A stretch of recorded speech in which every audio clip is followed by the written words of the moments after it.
Hey there, garden lovers! Welcome back to Botanic Haven, your go-to channel for everything related to gardening, plant care, and creating those beautiful green spaces, both indoors and outdoors. Today we're diving into something that catches even experienced gardeners off guard every single year. Those sneaky mistakes that happen when we're starting seeds indoors during winter. I've been gardening for years now, and let me tell you, winter seed starting is both magical and frustrating.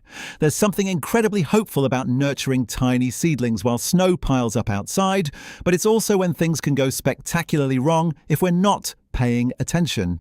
So grab a cup of tea, get comfortable, and let's talk about the 9 mistakes that only seem to happen when we're starting seeds indoors in winter, and more importantly, how to avoid them. The first mistake I see all the time, and honestly one I've made myself more times than I care to admit, is underestimating just how much light those little seedlings actually need. Here's the thing. Winter light is weak, even on sunny days. The sun sits lower in the sky, days are shorter, and your windows might be covered in frost or grime from months of cold weather. I remember my friend Daisy telling me about her first attempt at starting tomatoes in January. She placed them on her brightest windowsill, thinking that would be enough. Within 2 weeks, she had these sad, stretched-out seedlings that looked like they were reaching desperately for something they couldn't quite grasp. That's called etiolation, and it happens when plants don't get enough light. They grow tall and spindly instead of strong and compact because they're literally stretching toward any light source they can find. Even a south-facing window in winter often doesn't provide enough light intensity for most seedlings. The solution?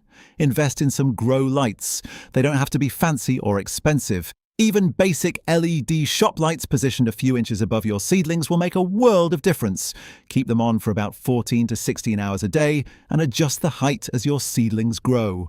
Trust me, your plants will thank you with sturdy, healthy stems. The second mistake ties directly into temperature confusion.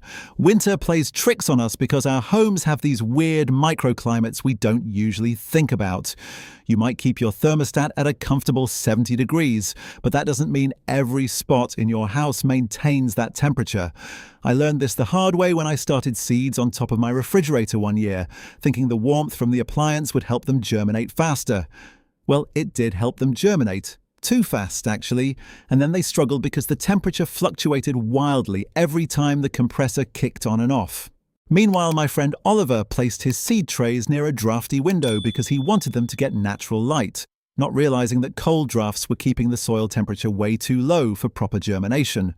Most seeds need consistent warmth to germinate properly, usually between 65 and 75 degrees Fahrenheit, depending on what you're growing. But here's the kicker. Once they've sprouted, many seedlings actually prefer slightly cooler conditions to grow stocky and strong.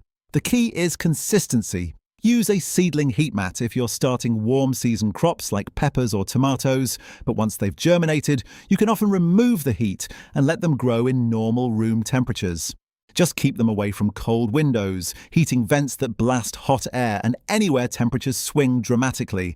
Your seedlings want stability, not a roller coaster ride. If this guide has helped you, write 1 in the comments, and if not, write 0. This way, I'll know which tips are most useful for your garden. Now let's talk about watering, which brings us to mistake number 3. Overwatering or creating conditions that are too humid for too long. Winter seed starting happens in our homes where the air is often dry from heating systems, so we naturally worry about our seedlings drying out. That concern is valid, but it leads many people to overcompensate. I've seen people keep their seed trays covered with plastic domes long after germination, creating a perpetually damp environment that's basically a paradise for fungal diseases. Rose, a gardener I know, lost almost her entire batch of pepper seedlings to damping off disease one winter. She kept them covered, watered them every day, and couldn't figure out why they kept falling over and dying. The problem was too much moisture combined with poor air circulation. Damping off is caused by various fungi that thrive in overly wet, stagnant conditions. Once your seeds have germinated and the seedlings have emerged, remove any humidity dome or plastic covering. Water only when the top of the soil feels dry to the touch, and water from below if possible by placing your trays in a shallow pan of water and letting the soil wick up what it needs. This encourages roots to grow downwards, searching for moisture. Also, make sure you have some gentle air circulation. A small fan on low speed, positioned to move air around your seedlings, not directly blasting them, can prevent fungal issues and strengthen stems through gentle movement. Mistake number 4 is something that trips up beginners, especially using the wrong growing medium or reusing old potting soil without refreshing it. I get it, soil is soil, right? Wrong. Garden soil is way too heavy for seed starting. It compacts easily, doesn't drain well in containers, and can harbour diseases and weed seeds that will compete with your carefully planted seeds. I once watched my neighbour Ivy scoop dirt from her garden beds, pack it into seed trays, and wonder why nothing germinated properly. The soil stayed waterlogged, formed a hard crust on top, and basically suffocated those poor seeds. Seed starting mix is specially formulated to be light, fluffy, and sterile. It's usually made from peat moss or coconut coir, perlite and vermiculite, ingredients that hold moisture while still providing excellent drainage and air circulation around developing roots. And here's another thing people don't think about, even if you're using proper seed starting mix. If you're reusing trays and soil from last year, you might be introducing disease pathogens. I always start fresh each season. Yes, it's an expense, but it's much cheaper than losing all your seedlings to problems that could have been prevented. If you do reuse trays, wash them thoroughly with a diluted bleach solution and rinse well before filling them with fresh mix. The 5th mistake is all about timing, and it's probably the one that causes the most heartache. Starting seeds too early is incredibly tempting when you're stuck indoors during the cold, dark days of January and February. You see those seed packets, you dream of tomatoes and cucumbers, and you think, why not get a head start? I'll confess, I've done this myself. One year I started tomatoes in early January, thinking I was being so clever and proactive. By the time it was safe to transplant them outside in mid-May, I had these enormous root-bound flowering tomato plants that had outgrown their pots 3 times over. They were stressed. Some had already started fruiting indoors under lights, and they struggled when I finally got them in the garden. The transplant shock was brutal. Most seedlings only need 6 to 8 weeks of growth before they're ready to go outside, and that's assuming you have a place to harden them off properly. Count backward from your last expected frost date, check the seed packet for specific timing recommendations, and resist the urge to start too early. I know winter feels endless, but those extra weeks of waiting actually help you succeed. Your seedlings will be the right size at the right stage of development, and they'll transition to outdoor life much more smoothly. Lucas, a gardening buddy of mine, now keeps a detailed calendar specifically for seed starting dates, and he swears it's transformed his success rate. Mark your calendar, set reminders on your phone, do whatever you need to do to start at the right time, not the early time. Moving on to mistake number 6, neglecting to label your seedlings properly or at all. This might seem minor compared to watering and lighting issues, but hear me out. When you're starting multiple varieties of the same vegetable, or when you're growing lots of different plants, it's remarkably easy to lose track of what's what. Everything looks pretty similar when it's just a seedling with 2 leaves. I learned this lesson when I started 5 different tomato varieties one winter, thinking I'd remember which tray was which. I didn't label anything because I figured I'd just know. Fast forward 2 months, and I had no idea which plants were the cherry tomatoes and which were the beefsteaks. I ended up planting them somewhat randomly in my garden and had to wait until they fruited to figure out what was where. It was frustrating because I had specific plans for where different varieties would go. Now I label everything immediately, using waterproof markers or pencil on plant tags or popsicle sticks. I include the variety name and the date I planted. It takes 2 extra minutes when you're sowing, but it saves so much confusion later. Plus, knowing planting dates helps you track how well different varieties germinate and grow under your conditions, giving you better information for next year. Mistake number 7 is about feeding, or rather not feeding your seedlings appropriately. Seed starting mix is essentially sterile and contains very little nutrition. That's actually by design, since it prevents burning delicate new roots. But here's what catches people. Once your seedlings develop their first true leaves, which are the second set of leaves that appear after the initial seed leaves, they start needing nutrients. Those tiny plants are growing machines, and they need fuel. Many gardeners forget about fertilizing altogether and wonder why their seedlings look pale and weak after a few weeks. On the flip side, some people panic and start feeding too much too soon, which can burn roots and damage plants. The sweet spot is starting with a very diluted liquid fertilizer, maybe quarter strength, once true leaves appear, and then gradually increasing concentration and frequency as plants grow.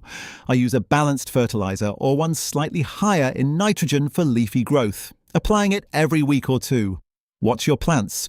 If leaves start turning pale green or yellowish, they're probably hungry.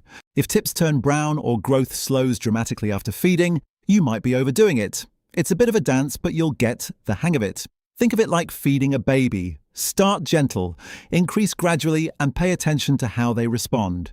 The 8th mistake might surprise you because it's about something most people do with good intentions, keeping their seedlings too warm for too long. We already talked about needing warmth for germination, but once those seeds sprout, many seedlings actually prefer cooler conditions than our homes typically provide in winter.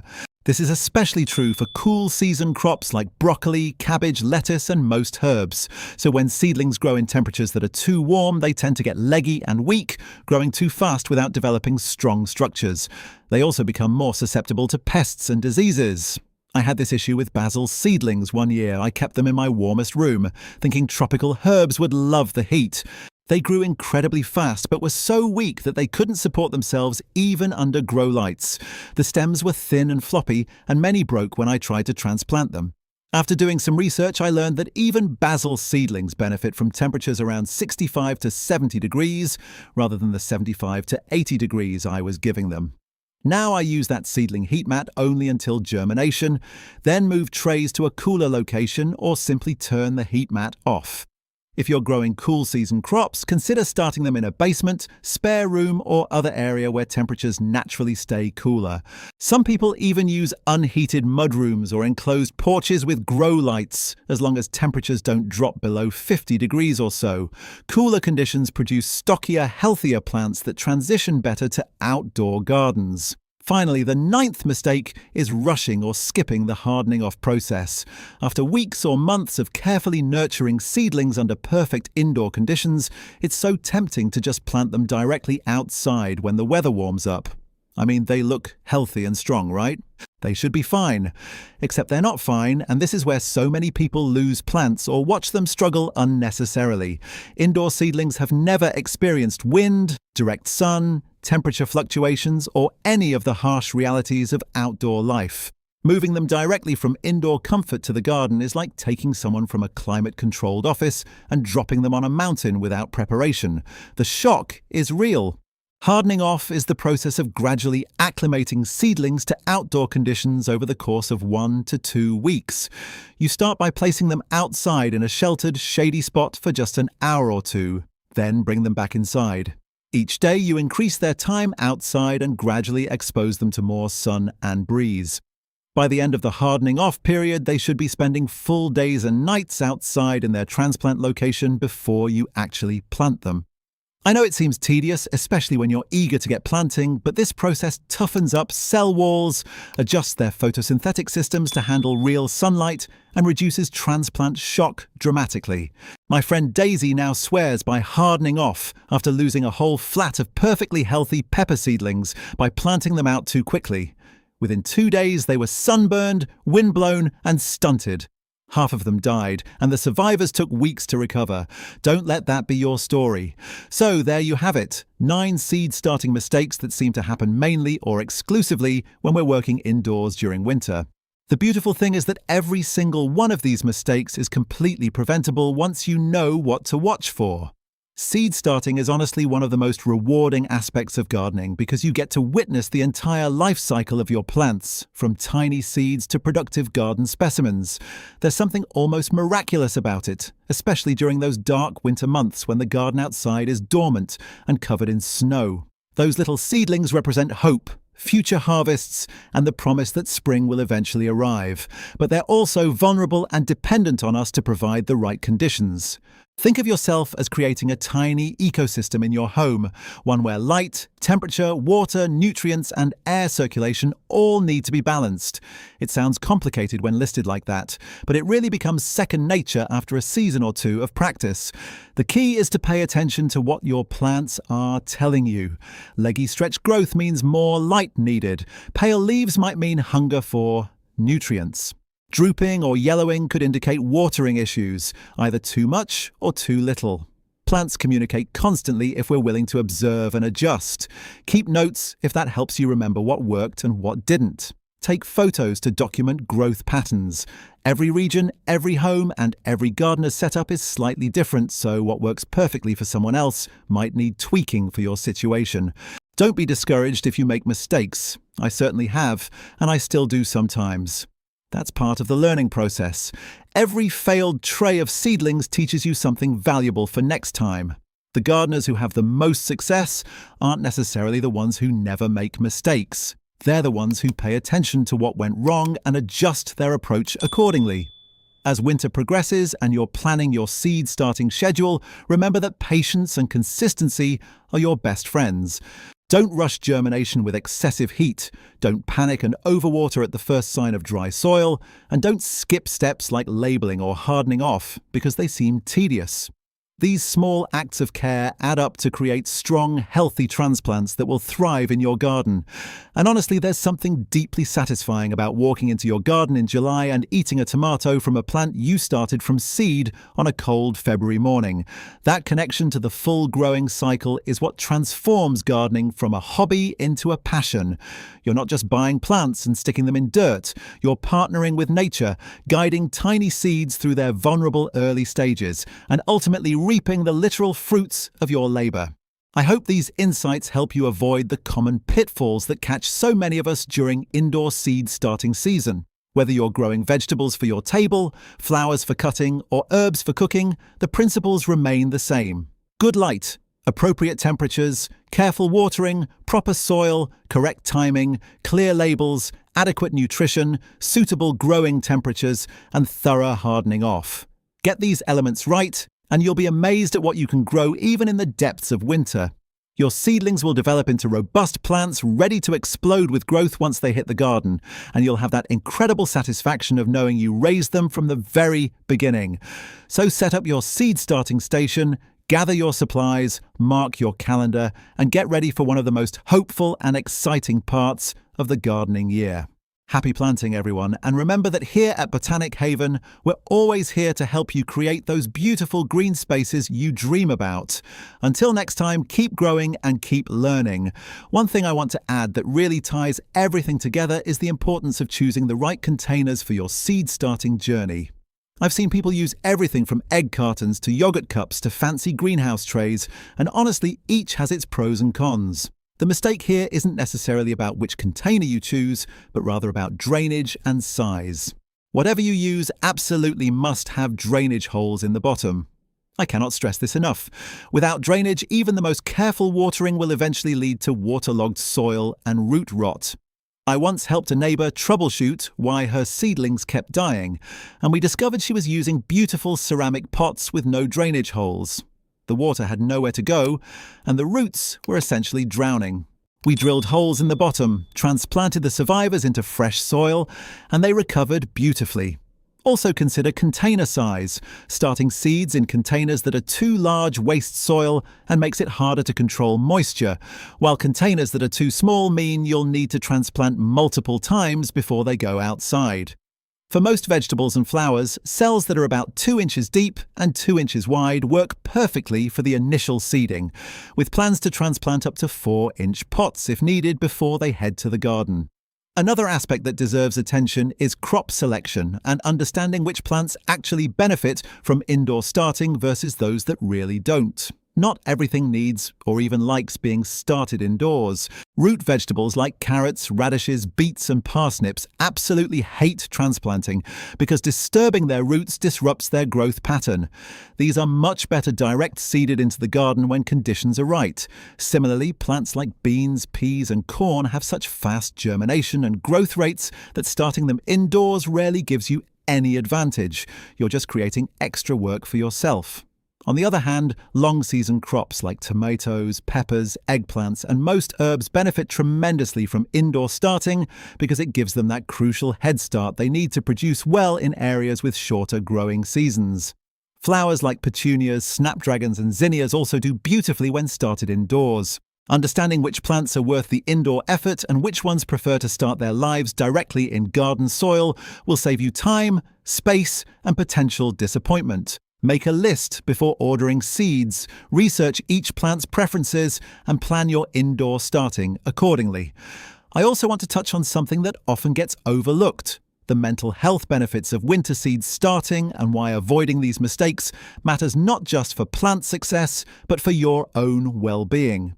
Those dark winter months can be tough, especially for gardeners who thrive on being outside and working with living things.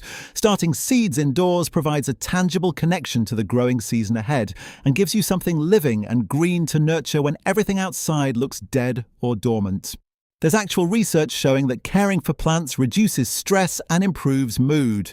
But here's the thing: if your seedlings keep dying because of preventable mistakes, that benefit turns into frustration and discouragement. Instead of feeling hopeful and connected to the growing cycle, you feel like a failure. That's why learning to avoid these common pitfalls is about more than just successful plants. It's about maintaining that joyful anticipation of the season ahead, giving yourself small daily wins as you watch seedlings grow stronger, and building confidence in your abilities as a gardener. When you walk past your seed starting setup and see healthy, thriving seedlings under their lights, it lifts your spirits in a way that's hard to quantify but impossible to deny. Let me share one final piece of advice that encompasses all of these mistakes. Keep a seed starting journal. I know it sounds like extra work, but it's genuinely one of the most valuable tools in your gardening arsenal. Each year when I start seeds, I write down what I planted, when I planted it, which varieties, what conditions I provided, and any observations about germination rates, growth patterns, and problems that arose. When something goes wrong, I note what I think caused it and what I'll do differently next time. When something goes spectacularly right, I document those conditions so I can replicate them. Over time, this journal becomes a personalized guide specifically for your home, your climate, and your growing conditions. You'll notice patterns. Maybe your basement is perfect for cool season crops but too cold for peppers. Or perhaps your south-facing bedroom window combined with supplemental lights is the sweet spot for tomatoes. You'll remember that those heirloom tomato seeds took 12 days to germinate while the hybrid variety sprouted in 5, helping you plan better timing next year. This record keeping might seem tedious in the moment, but I promise you'll refer back to it season after season, and it will save you from repeating mistakes while helping you replicate your successes. Well, friends, we've covered a lot of ground today, from lighting and temperature issues to watering mistakes, soil problems, timing errors, labeling oversights, feeding concerns, temperature management after germination, and the critical importance of hardening off. We've also talked about containers, crop selection, and the deeper reasons why getting seed starting right matters for both your garden and your winter well-being. I hope you're feeling more confident and excited about starting your own seeds this year. Remember that gardening is as much about the journey as the destination. Every seed you plant is an act of optimism, a belief that spring will come and your garden will flourish. Don't be intimidated by the potential for mistakes. Instead, see each growing season as an opportunity to learn and improve. We're all in this together, learning from our successes and our failures, sharing knowledge, and celebrating the incredible process of growing food and flowers from tiny seeds. Thank you so much for spending this time with me here at Botanic Haven. If you found this helpful, please like the video, subscribe to the channel if you haven't already, and share your own seed starting experiences in the comments. I love hearing your stories and tips. Until next time, happy gardening, and may all your seedlings grow strong and healthy.